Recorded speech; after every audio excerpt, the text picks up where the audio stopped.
Hey guys, വീണ്ടും ഒരു weekend day ആട്ടോ. അപ്പോൾ നൈറ്റാണ് ഇന്ന്. എന്തുണ്ടാക്കുമെന്ന് ആലോചിച്ചു. അപ്പോൾ എനിക്ക് പെട്ടെന്നൊരു ക്രേവിങ്സ്.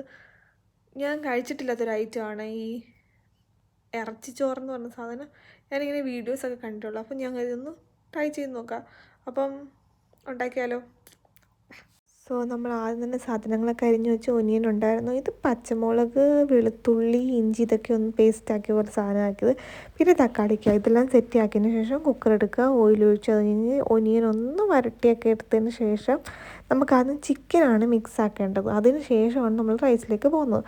അപ്പോൾ അതാകുന്നിടം വരെ ഞാനൊന്ന് വെയിറ്റ് ചെയ്തിരിക്കുകയാണ് കേട്ടോ. അപ്പോൾ അതിന് ശേഷം നമ്മുടെ മിക്സ് ഇട്ടതിന് ശേഷം മസാലപ്പൊടികളെല്ലാം കൂടി ഇട്ടതിന് ശേഷം ചിക്കൻ എടുത്ത് വെച്ചിട്ട് ചിക്കൻ ഒരു കുറച്ച് നേരം വേകാനായിട്ട് സമയം എടുക്കും.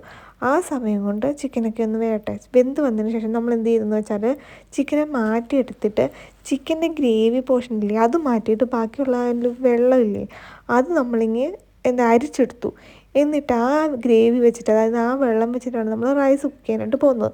റൈസ് നമ്മൾ ജസ്റ്റ് ഒന്ന് വറുത്തെടുത്ത് വന്നിട്ട് വെള്ളമാണെങ്കിൽ ഇത് വെച്ചാണ് നമ്മൾ ബാക്കി കുക്ക് ചെയ്യാൻ പോകുന്നത്. അപ്പം അത് നമ്മൾ എന്ത് ചെയ്യുക, റൈസ് കുക്ക് ചെയ്യുന്നതിന് വരെ ഒന്ന് കുറച്ച് നേരം വെയിറ്റ് ചെയ്തിട്ട് നമ്മൾ മീഡിയത്തിലിട്ട് വേണം കുക്ക് ചെയ്യാൻ. എന്നിട്ട് നമ്മുടെ റൈസിൻ്റെ മുകളിലേക്ക് ചിക്കനൊക്കെ സെറ്റ് ചെയ്ത് കുറച്ചുകൂടി ദമ്മാക്കാനായിട്ട് അടച്ചു വെച്ച് കുക്ക് ചെയ്യണം.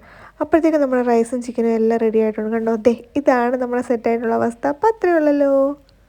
അയ്യോ, ഒരു കാര്യം മറന്നുപോയി.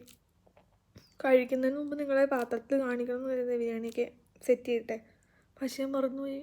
കഴിക്കുന്നതിൻ്റെ ഒരു ഇതിലേ മറന്നുപോയി. സോറി കേട്ടോ. ഞാൻ ഓൾറെഡി ഇതിന് മുമ്പത്തെ വീഡിയോയിൽ ഇതിന് മുമ്പത്തെ ആഡ് ഓൺസ് ഷോർട്സ് എന്തെങ്കിലും അതിനകത്ത് ആഡ് ചെയ്തിട്ടുണ്ട് കേട്ടോ. പുകയൊക്കെ ഇങ്ങനെ പാത്രത്തിൽ നിന്ന് വരുന്നു. അത് വെച്ച് സോറി കേട്ടോ. അപ്പം അത്രേ ഉള്ളൂ. ബൈ.